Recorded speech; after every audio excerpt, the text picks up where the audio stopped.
what is the platform? Here's the platform. Okay, notice that it's not real specific, but it's also not real metaphysically broad either. Okay, so I don't have time to go over every point of this platform, but I want to just flesh out the apron diagram for all you guys, and really, I think that Brian Norton's convergence hypothesis fits in here really well, because Brian Norton would say that sure, you got your Rolstonians, you got your Neo-Humeans, you got your Christians, you got your Muslims, you got your all kinds of religious, and then you got your Spinicists, and, right? And they're all coming from different metaphysical points of view, and they all have slightly different or perhaps significantly different accounts of the nature of value.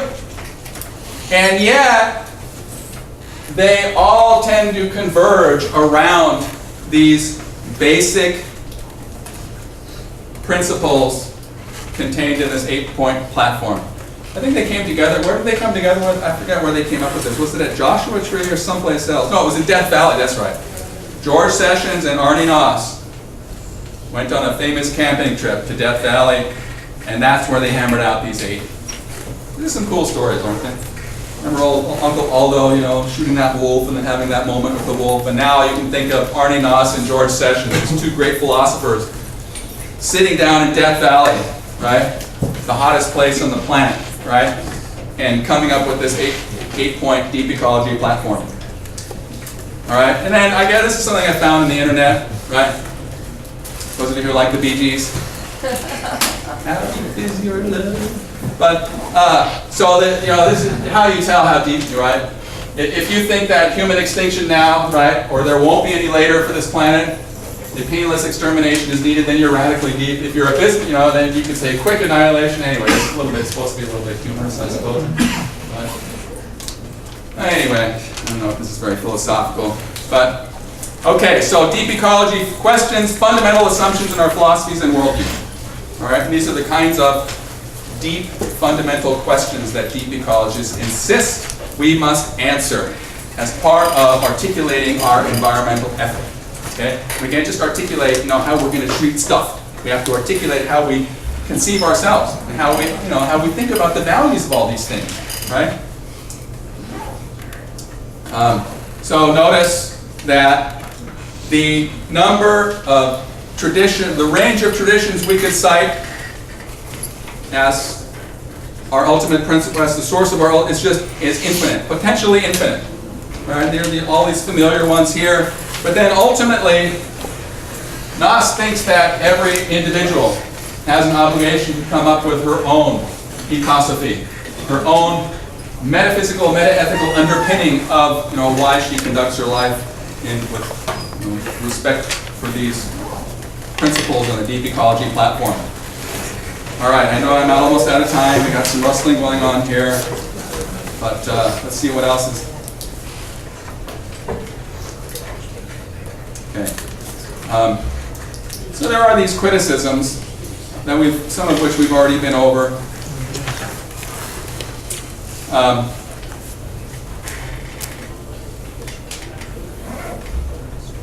So I don't know how much we need to say about these criticisms.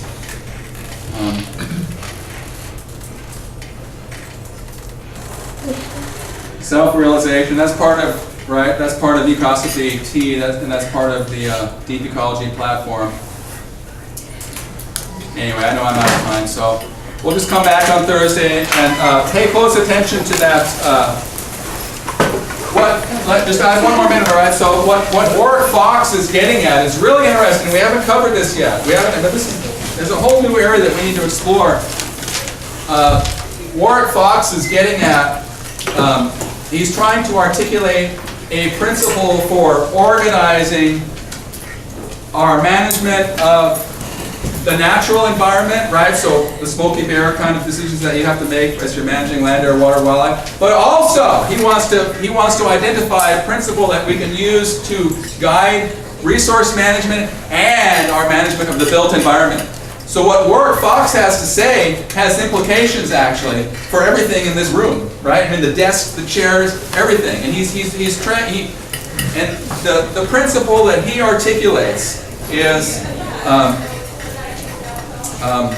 hang on a second. Responsive cohesion.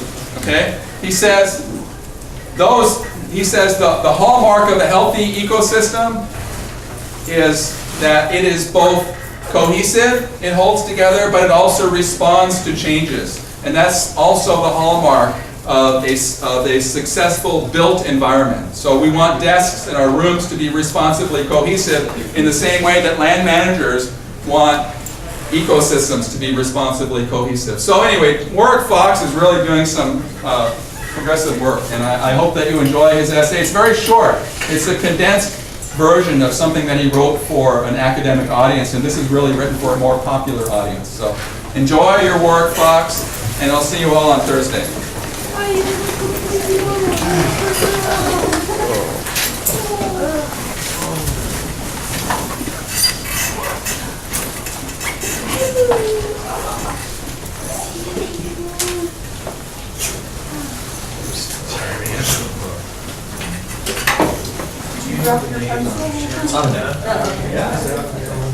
Terence McKenna was really into research into